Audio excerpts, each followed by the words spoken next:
Good morning. Thanks, Laura. Hi, I'm John Hughes. I'm the Deputy Director of the REL Southeast, and I would like to welcome you to our webinar on Predictors and Indicators of College Readiness and Success.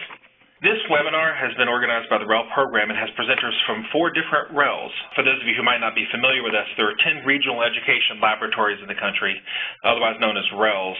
The mission of the RELs is to conduct education research to help stakeholders make better use of policy in both education practice and policy. So today's goals are to help you learn a little bit more about some of the data elements and other predictors of college readiness and success.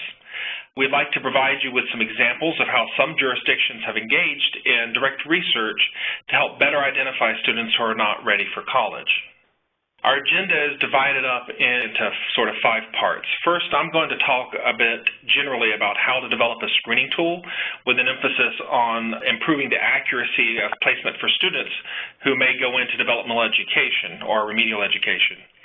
Then we're going to look at some examples of using high school data to understand college readiness, both readiness in terms of general readiness, but also some specific indicators such as that of Hispanic students in STEM fields.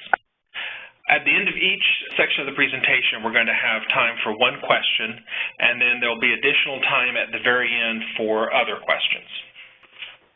So with that, we have 4 presenters today. First will be myself from the REL Southeast. Then we have Daisy Carrion from the REL Pacific, Tricia Borman from the REL Southwest, and then Liz Davis from the REL Midwest. Again, I want to thank you guys for joining us on webinar, and with that, I'll get started with my portion of it.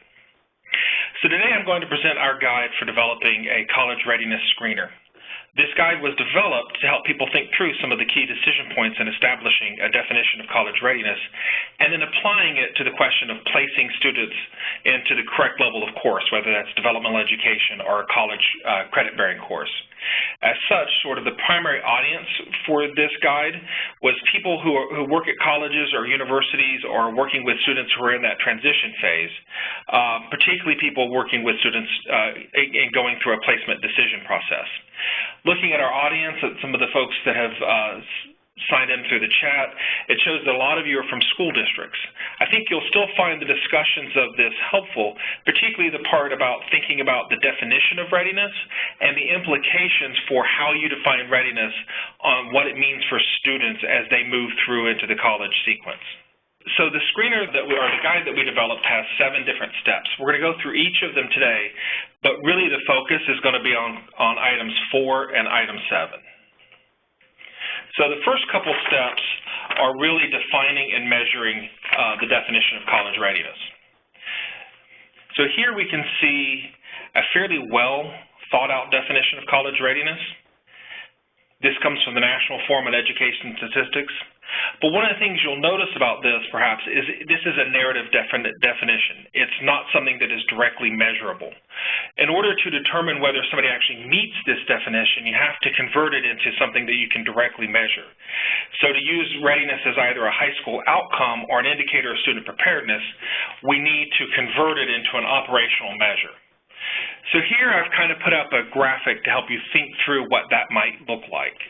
So college readiness is typically defined as the ability for a student to earn a minimally acceptable grade in a gateway course, such as introductory English or college algebra or introduction to college math, something like that. This gives us a specific grade, and then we can sort of look at the likelihood that a student would be able to earn that grade right out of high school or after completing a remedial course or something like that. But the key part that people often don't think about is that the selection of the grade has a significant impact upon both the definition but the chances of the student succeeding and moving forward. So this graphic shows kind of a hypothetical relationship between the percentage of students who are considered ready and the grade that was chosen as acceptable for that particular course, whether you expect the student to be able to earn a B, a C, or a D. So we're going to talk more about this graphic later.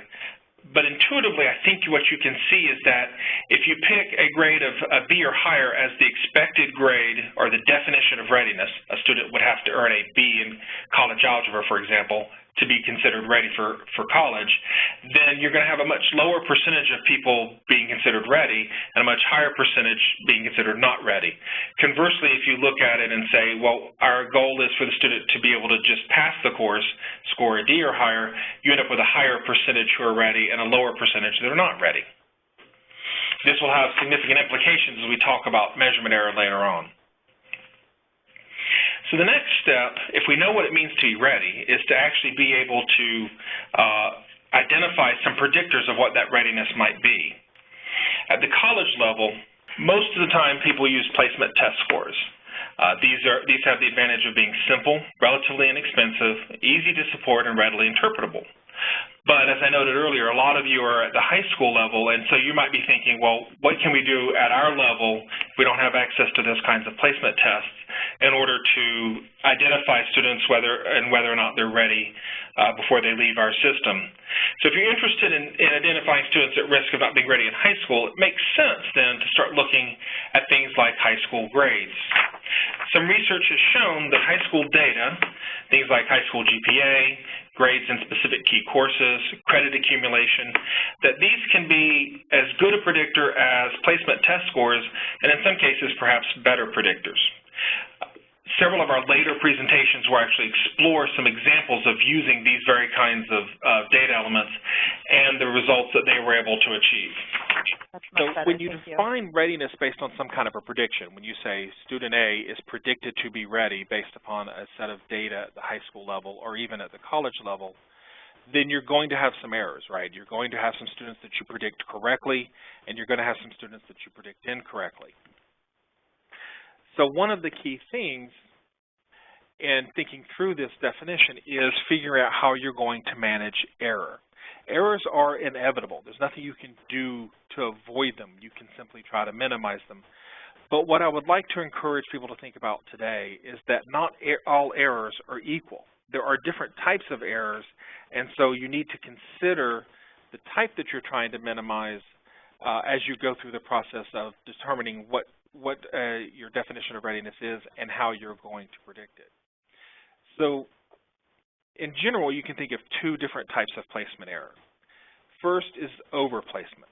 These are students who are put into too high of a course. So these are students who are not college ready, but not in actuality, but the predictor for whatever reason says they are, and so these students end up going into a college credit course where perhaps they end up struggling and they may end up failing, for example.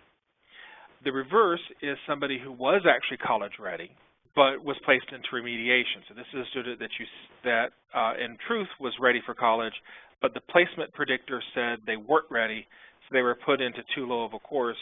These students end up in remediation when they don't need it. So these two different types of error have very different kinds of consequences if you think about this at the student level. At the system level, these might sort of wash out, but for individual students, they have direct consequences.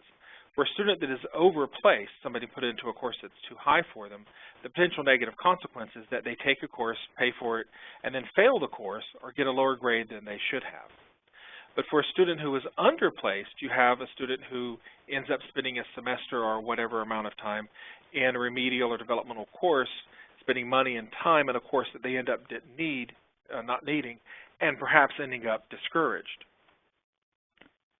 You can see this by looking at sort of a standard classification table, and I put this up because we're going to look at it in more detail further on in the presentation.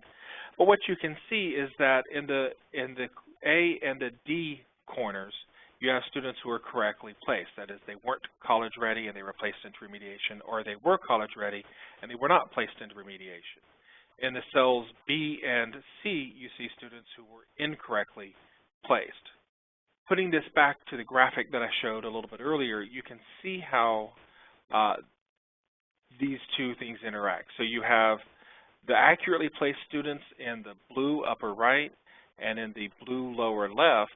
These are students who were correctly placed based upon the cut score, which is that vertical line running around the point of 35 there. So these students were correctly placed. They either scored below the placement, in this case a placement test, and were correctly placed, and those who were above who were then placed into college credit courses, and they were correctly placed.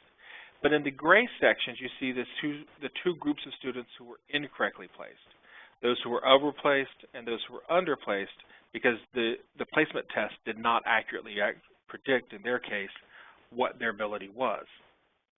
So I'll come back to this in a little bit, but first, step 5 in the process of the guide is looking at the collection and organization of your data. I'm not going to spend a lot of time on this, except to note that the available data for predicting a student is really dependent upon the system that you have. And so you need to think carefully about what kind of data are available and when the data are available in terms of the timing of making your decision. Does it need to be before, for example, the student graduates or before the student enrolls in a college? And what you're going to see in some of the presentations later on in this session are examples of working within the available data to identify a set of usable predictors and then making a valid prediction. Step 6 is actually that process of developing a prediction. I'm not going to spend much time here either. The most common approach is logistic regression, which you will see in the presentations that come later today. This is a methodological tool that is designed specifically to be used when you're trying to identify whether a student, whether an outcome is binary. In this case, a student is ready or not ready. But one option I do want to at least mention, because it's not as familiar, is that of a classification and regression tree. This is a relatively new technique, but one that we've used at the REL Southeast with some success.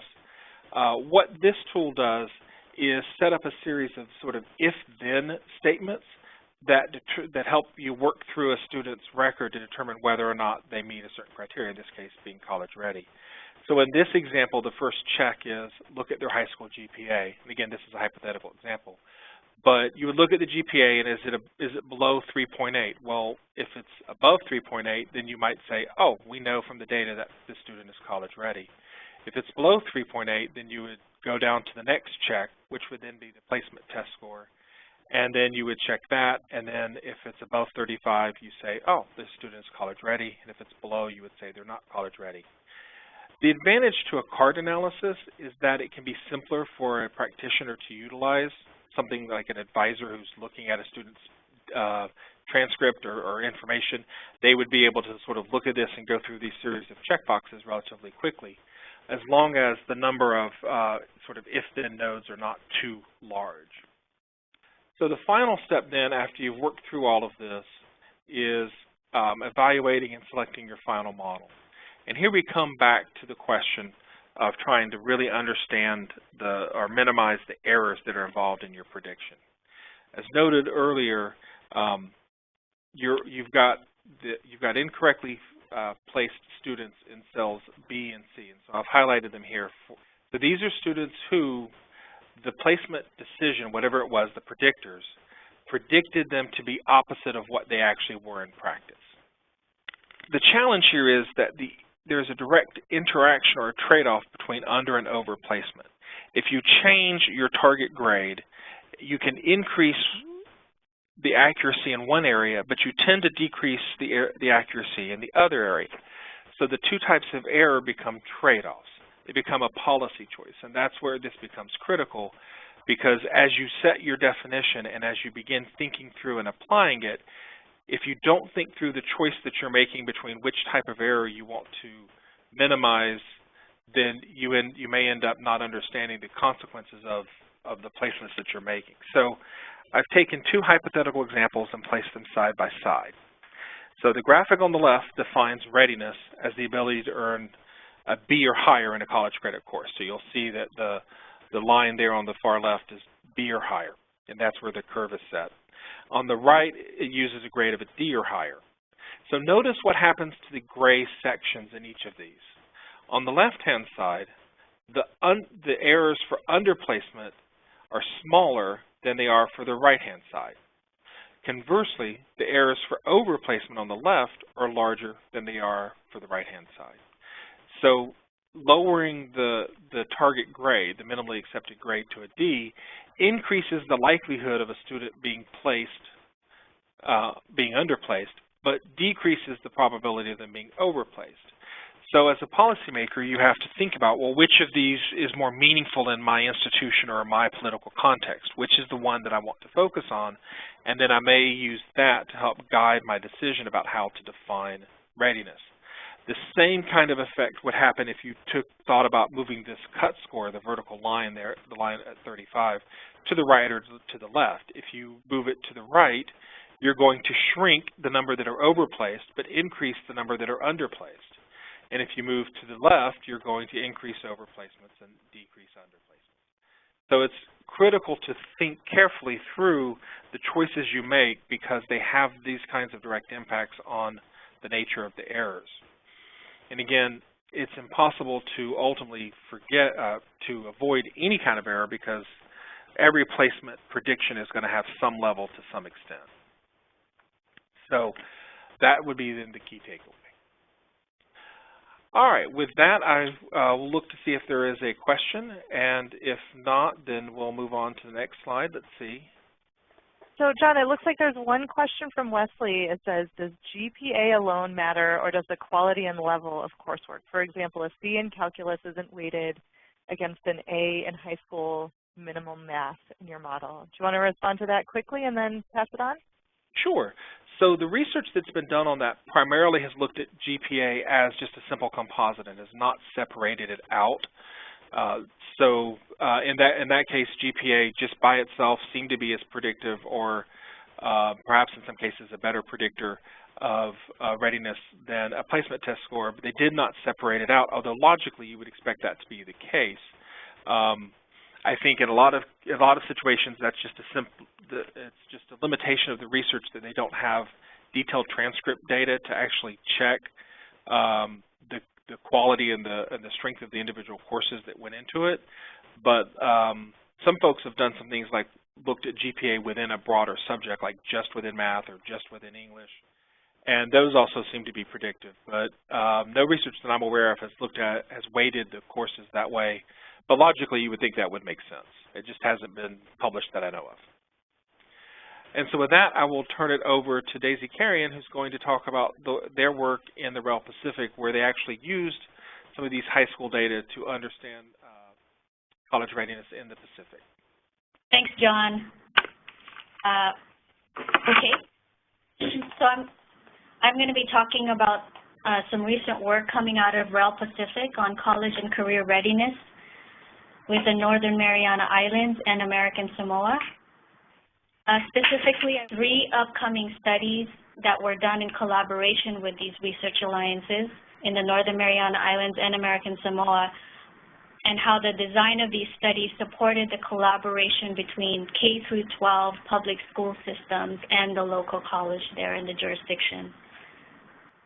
I wanted to start out with a brief overview of the jurisdictions that are served by REL Pacific. So we serve a geographically and culturally diverse region. We serve 3 U.S. territories, American Samoa, Guam, the Northern Mariana Islands, and then 3 countries that are in free association with the United States. And these are the Republic of Palau, the Republic of the Marshall Islands, and the Federated States of Micronesia, which include the states of Yap, Chuuk, Coast-REL, and Ponape. And we also serve 1 U.S. state, Hawaii. So I'd like to use this map in my presentation because it shows the long distances between the islands that we serve and hints really at the remoteness of some of these islands. For example, in the map, it shows that the distance between Honolulu, which is where our office is based, and the island of Coast-REL, which is in the Federated States of Micronesia, is further than the distance between Honolulu to Washington, D.C. Here are some pictures of the members from the Northern Mariana Islands Alliance on College and Career Readiness and the American Samoa Alliance on College and Career Readiness. So in both of these alliances, members are composed of the K-12 public school system and the local college on the island. In the Northern Mariana Islands, the college is called the Northern Marianas College, and in American Samoa, the college is called American Samoa Community College. So in the Northern Mariana Islands Alliance, they also include members from the Department of Labor. These alliances, I just want to note that these alliances are really the first of its kind within these two jurisdictions to bring together representatives from the K-12, community college, and government sectors.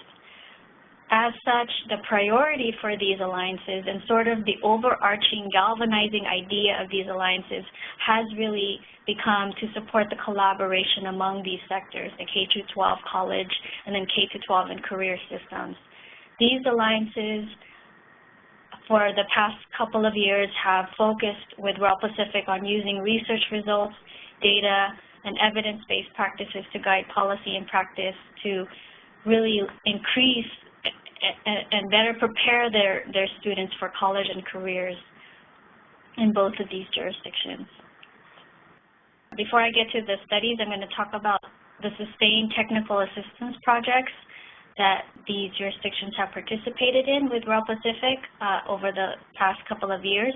For example, in the Northern Mariana Islands, they have a technical assistance project which really began with a focus on topics such as indicators of college and career readiness, which allowed members to learn about national indicators, identify local indicators that they have data for in their jurisdictions, and then also generate a local definition of college and career readiness. These technical assistance supports are really just feeding into ultimately the use and uptake of the research studies that I'll talk about in a little bit. The technical assistance project, again, moved on to how to use research results from mainly the mainland U.S. and other evidence-based practices to help guide changes in policy and practices. And then in year 3 and 4 of the contract, the project moved the work of the Alliance forward to a focus on connecting research results, again, which utilize their own data, which are done in collaboration with REL Pacific to inform changes in their own policy and practice. And I'll be talking about the design of these research studies later in my presentation. I wanted to share briefly some of the successes of the technical assistance project, mainly with what's been going on in the Northern Mariana Islands. A major outcome in the technical assistance project was the development of a local definition of college and career readiness. During the first and second trainings of the project, members from the K-12 public school system, the college there, and the Department of Labor worked together to create their own definition, a local definition of readiness. We even launched an online poll so that members could vote on it, and this voting really kind of signified to us and to them an informal agreement between these organizations on a definition, and even represented a step towards better alignment between the higher education and K-12 system with regard to what it means to prepare their students for success in post-secondary education in the workplace. Another outcome of the training was that participants learned what indicators are and which indicators are commonly used in the literature to measure college and career readiness. Again, this is all technical assistance projects and trainings that are feeding into the eventual uptake of the research studies that they will do with REL Pacific, and using the results to inform their own practices. So we talked about what indicators are common. We presented examples of existing indicators from the Hawaii P20 Council and the U.S. Department of Education, as well as providing a brief to them that was written to us that provides examples of indicators identified through relevant research. Third, they learned about some of the approaches that are being used nationally to address college and career readiness. One example that we shared with them was this idea of administering the college placement exams in high school in their junior or senior year, which in fact the Northern Mariana Islands public school system started doing about 2 years ago. And by administering these early placement exams, the students and the schools can become better aware of the level of proficiency and have time to do something about it before the students graduate. Now I'm going to get to the 3 related research studies in these jurisdictions that we worked on. I won't be able to share the results yet of the studies because they aren't quite through the IES review process, but the full report, including detailed findings, will be available on the IES website very soon. I will, however, be talking about the design of the studies, and in particular, the last one. So all these studies were designed to help address the concerns of stakeholders in both of these jurisdictions about the high number of students who placed into non-credit-bearing developmental education. So the first study looked at academic outcomes of two groups of students. One group that was placed into developmental courses and another group that was placed into credit-bearing courses based on a college entrance exam. And we tracked these students for 8 semesters or 4 years. And academic outcomes that we looked at included retention rate, average college credits earned, cumulative GPA, graduation rate, and time to degree.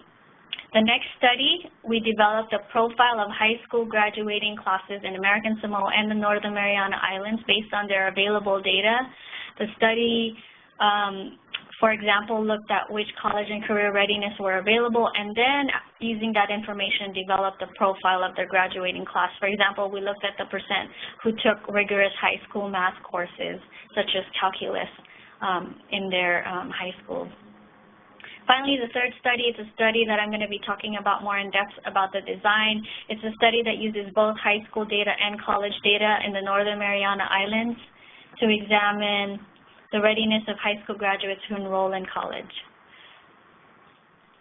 Briefly, I wanted to move on to why these reports are particularly important in the Pacific context, mainly because this kind of information was unknown before these studies. For example, the academic outcomes of students who enroll in developmental and credit-bearing courses in the local colleges have not yet been documented, so our study provides some evidence for how their developmental education program is working to support the students that it is intended to support.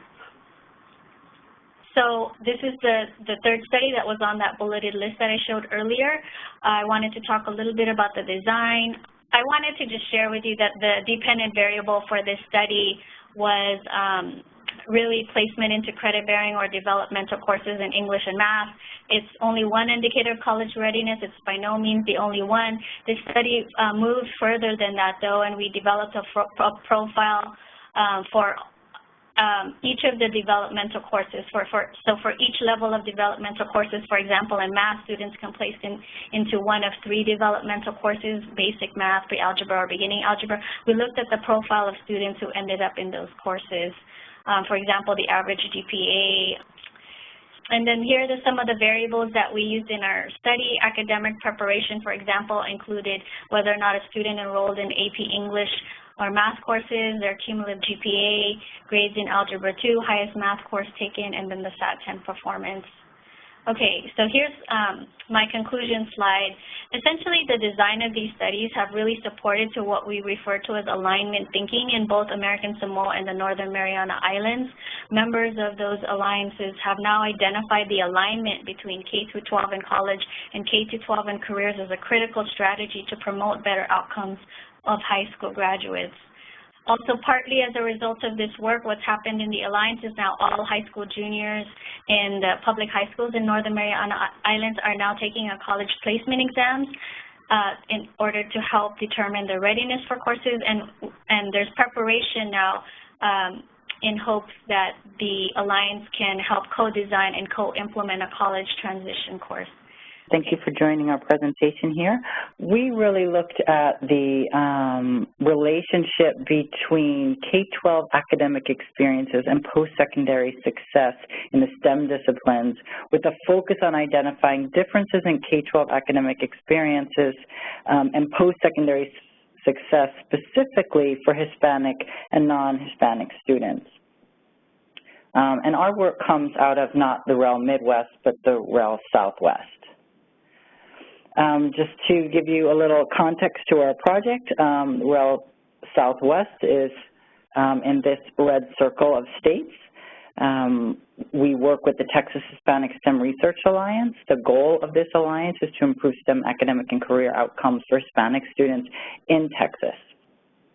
The project stemmed from a concern from the Alliance that there were low numbers of Hispanic students enrolling and persisting in advanced STEM courses. There is a concern that they're not pursuing and completing their degrees, the Hispanic students in Texas. And so we looked to identify the factors that would predict positive post-secondary STEM outcomes, specifically for Hispanic students. Our research was guided by 3 questions, and that is what K-12 factors are predictive of declaring a STEM major, persisting in a STEM major, and earning a STEM degree. And specifically, we wanted to understand, as I mentioned before, how the relationship between these predictors and these outcomes might differ for Hispanic students and non-Hispanic students. So I want to emphasize here that this study is a report on a literature review. This is not research that we conducted as primary researchers, but rather reviewing all of the research that has been conducted to date. We looked at studies that specifically explored the relationship between K-12 factors and post-secondary STEM outcomes. We were hoping to disseminate this information in a way that can inform decision-making and policy-making. And we wanted to also inform some of our follow-up studies that would examine these K-12 factors in Texas public schools using Texas data. So we have these are our methods, which I'll go through pretty quickly. The first is to determine which studies we could review. And here are some of our criteria. We wanted recent research. We wanted research that looked at the student population in the U.S.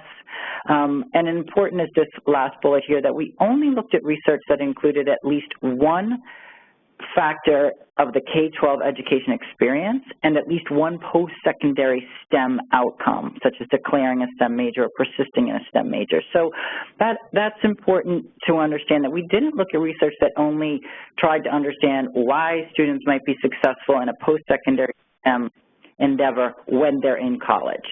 And we didn't look at why students might think that they would be successful in STEM or choose STEM in college while they were in high school. The research had to address both factors.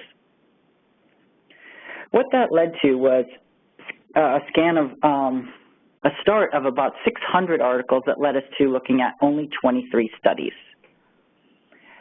Then what we did was we read the articles, coded them, and summarized them, and we coded for things like who was in the sample, what was the outcome of interest, what did they look at in terms of the K-12 indicator, the rigor of the research design, and also we looked at whether or not the research examined anything having to do with Hispanic students separately from non-Hispanic students.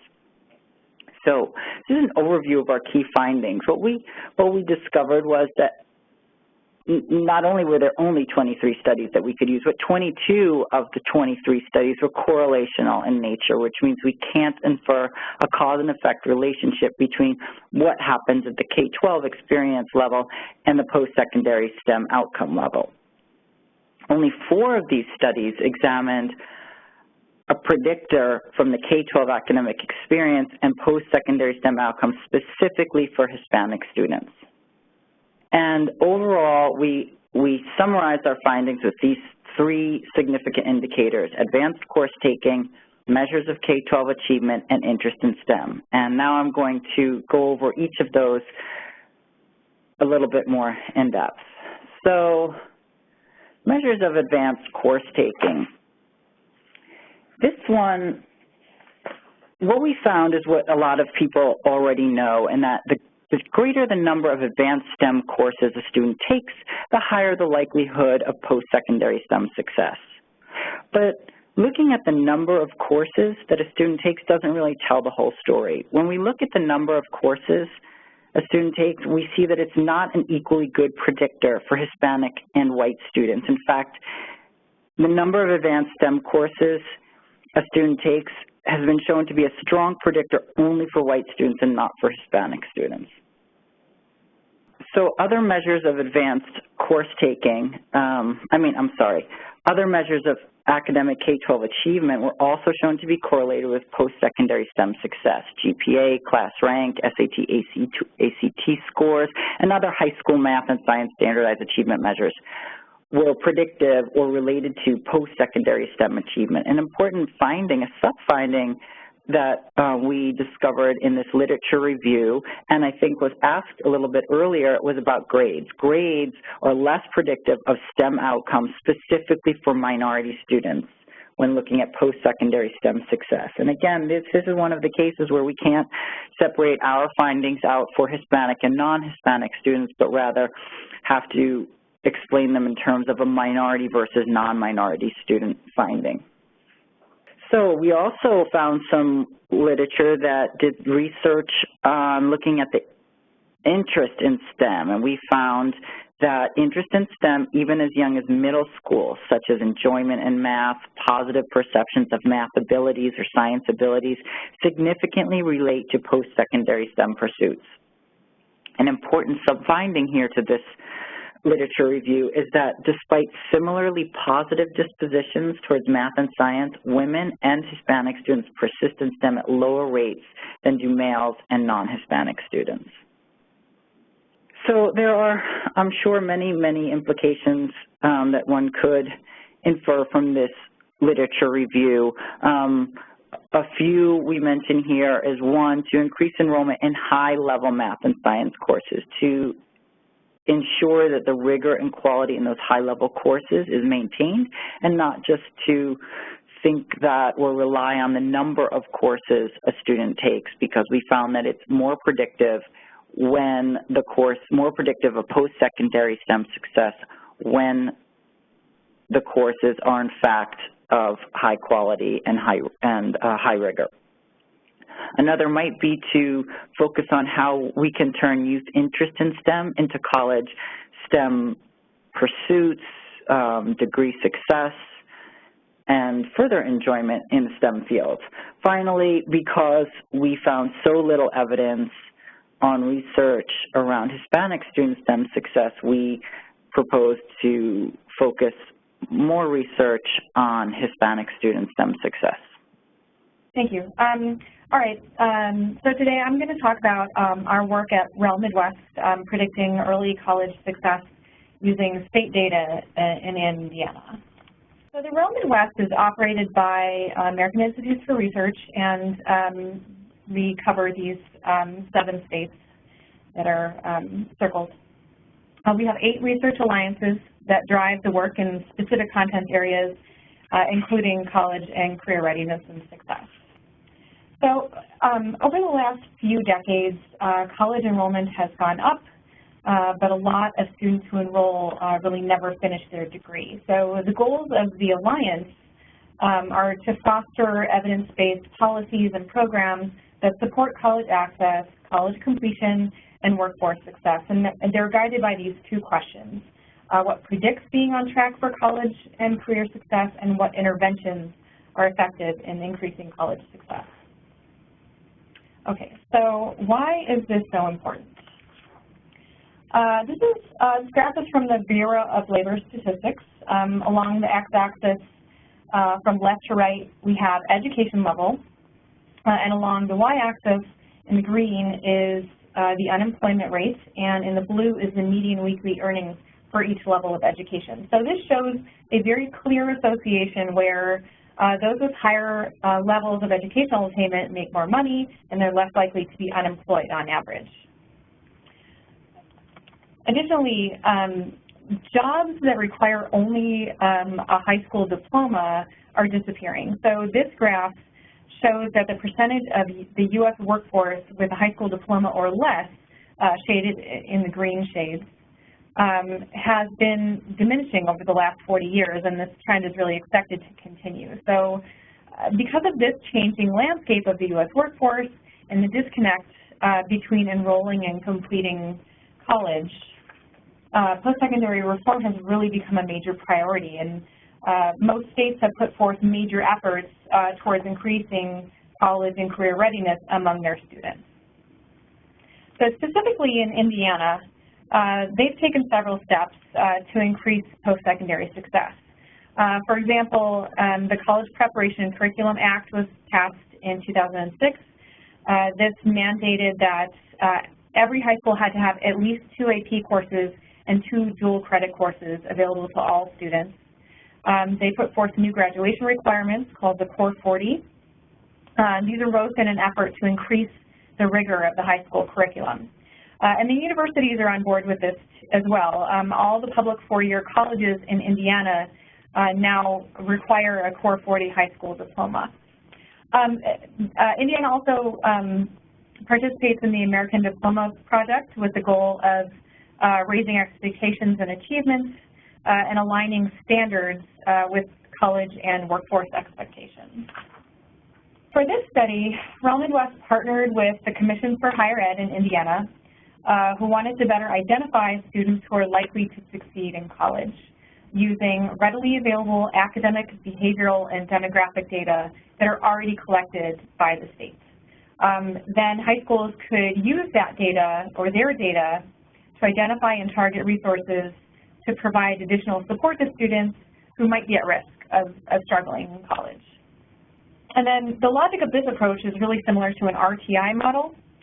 We identify the predictors, the schools obtain data and use it to identify students at risk of struggling, and then they target resources to those students, monitoring their progress and repeating those last two steps as necessary. So this study was really the first step in that process. A few things, just a few, to note about our methodology. The first thing that we needed to do was really just to define early college success, and it can be kind of synonymous with college readiness. I know that that's the term that's been used throughout this webinar, but so there's really no one agreed upon definition of success, so we used three separate indicators and their composite. We used taking only non-remedial courses in the first semester. We used earning all attempted credits in the first semester and continuing to a second year of college or persistence, and then a composite variable of success by all indicators. We included all of the 2010 Indiana high school graduates who immediately enrolled in an Indiana public college in the fall of 2010. And this represented about 75% of the 2010 high school cohort. Our research questions are pretty simple. We wanted to know the percentage of enrollees, college enrollees that arrived ready to succeed. We wanted to know if those percentages varied by demographic, behavioral, academic characteristics, and whether those percentages varied by the different indicators of success that we're using. We obtained all of our student-level data from Indiana's Student Information System. We got high school level data from ELSI, which is better known as Common Core Data, and we also got publicly available data from the Indiana Department of Education. We also looked at competitiveness rankings at the college level from Barron's Profile of American Colleges, but we didn't really find any differences at the college level, so I'm not going to spend a lot of time talking about that. So our predictors fell into three categories. We looked at demographic variables like gender, race, ethnicity, SES, behavioral, which was attendance rates and whether or not they took the SAT or ACT in high school, academic variables such as standardized test scores, whether or not they took or passed an AP or dual credit course, and the type of diploma that they earned. Our outcome variables, of course, were our indicators of early college success and their composites. We ran descriptive statistics, and we ran 8 separate cross-classified HLMs. We looked at 2- and 4-year college-going students separately, and you'll see why. And then we did one regression model for each indicator of success. A quick note before I dive into the results. So we found quite a few significant relationships with all of our predictors and our 4 separate indicators. There's a lot going on. I'm only going to highlight a few today, but I encourage you to check out the infographic that we developed for the study. It goes into a lot more detail without getting too technical. And so what did we find? So overall, half of our cohort achieved early college success by all indicators. But when we look closer, there are some important differences to note. So across the board, students entering 4-year colleges had better outcomes than students entering 2-year colleges. And this contrast is especially stark for the indicator of taking only non-remedial coursework and for the composites. If you look at the bars on the very right, 4-year college enrollees were more than 5 times more likely to achieve success by all indicators, which is a huge difference. We also see some pretty stark discrepancies by race across the board. Most notably, Black students were less than half as likely as white students to achieve success by all indicators. And we also saw double-digit gaps by SES on all 4 indicators, where low SES students were less likely than high SES students to achieve early college success by all indicators. Looking at some of our regression results, attendance in high school was a significant predictor of 3 of the 4 indicators for both 2- and 4-year college goers.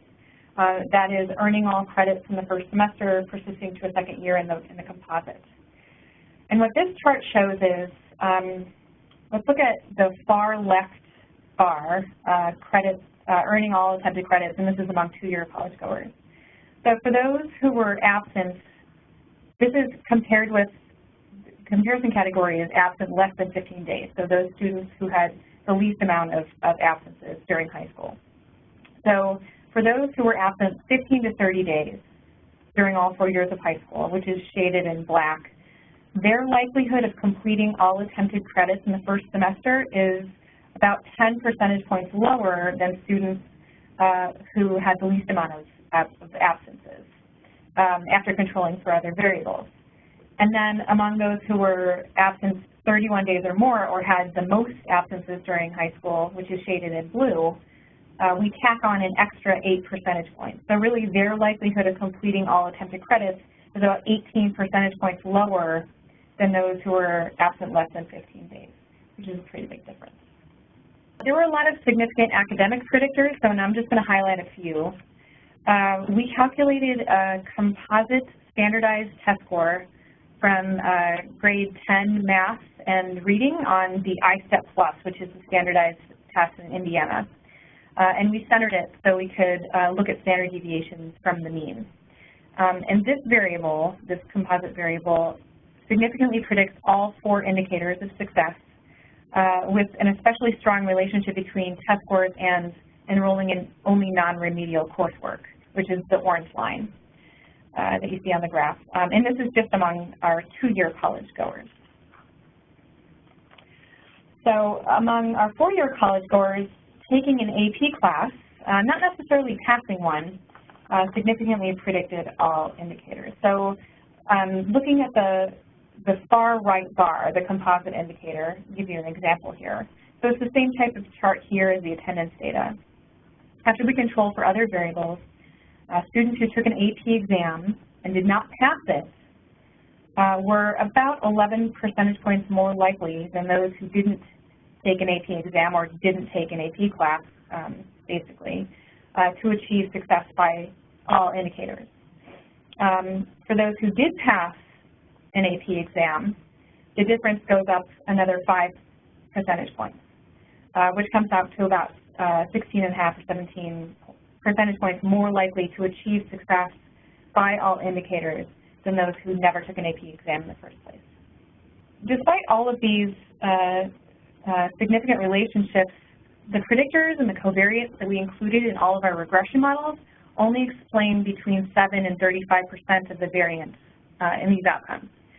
What this means is that while these demographic and behavioral and academic factors are good predictors of early college success, there's still a lot going on that we're not able to measure, like non-cognitive factors, FAFSA completion, AccuPlacer test scores, which were currently, or at the time the study was being conducted, not available statewide. So there's 3 main takeaways from this work. The first being that the data really suggests that it would be beneficial for schools and districts to target resources to support low-income and racial minority students. There's a clear disadvantage here, and investing in programs that enhance college readiness for underrepresented students could really help to close those double-digit gaps that we saw. Secondly, we need to use multiple characteristics to predict early college success. Some of the variables didn't predict all the indicators of success, and the results were different for 2- and 4-year college-going students. This is also an advantage of using multiple indicators of success as well. So we know what success looks like in one situation may not be what it looks like in another situation. And then finally, the variables from the Indiana State Data System explained 35% or less of the variation in the outcomes, which is not a lot. Other characteristics could probably explain more variation in the outcomes, but they're not currently captured by state data. And if anyone has any examples of data being collected from other states, like funding, financial aid, school climate data, non-cognitive factors, I would be very interested to hear about it. So that's all for me, and thank you very much. And so I have 3 questions that I know of at the moment. The first question was for me, and it was from Walter, about how do you assess over and under placement. And so that's challenging. Typically you do it in a sort of post hoc fashion. You look backwards. So you take a group of students who took a college English class, let's say, and then you look at those who were successful and those who were not, and then you look at the things that would have predicted that back in time. So you go back to their high school transcripts, for example, and try to predict whether or not they would have, and then compare that to the actual result. And so when your predictor says this student would have passed, but then it turns out that they didn't pass, then there's some kind of error there, and there's something else perhaps going on, like Liz said, maybe some non-cognitive factors or something else that maybe you weren't unable to measure. But that's the ideal way to do it, is to take actual outcome data, look backwards in time, see what would have predicted it, and then use that information to apply it to a new cohort looking forward in time, where you say, okay, based upon what we learned about these other students, we're going to make predictions about this new group of high school graduates, say, for example. And then, Tricia, I think there were 2 questions for you. One is the data for Hispanic students available by EL level? And then 2, wondering about whether or not there was a significant difference between Hispanic student grades and non-Hispanic student grades. Hi, thank you. The data are not available. From the literature review we did not find either of those things. We didn't find any referenced differences between grades for Hispanic and non-Hispanic students. What we did find is that grades weren't as predictive for minority students in terms of post-secondary STEM success as they were for non-minority students. That research wasn't broken out by Hispanic versus non-Hispanic. And as far as English learner level, we did not find anything having to do with that in the literature review. We have some additional research coming out soon that we may have some information about that in terms of course taking and post-secondary success, but that's not been looked at in the literature that we reviewed. And again, remember, we looked at only studies that looked at the connection between K-12 academic experience and post-secondary success. So there may be research out there having to do with the K-12 academic experience and theorizing about post-secondary success, but not actually connecting it to that. Thank you. And so with that, that's a good segue into this slide, which is for more information about these REL publications and others, and for other information on just the RELs in general, here are a list of resources.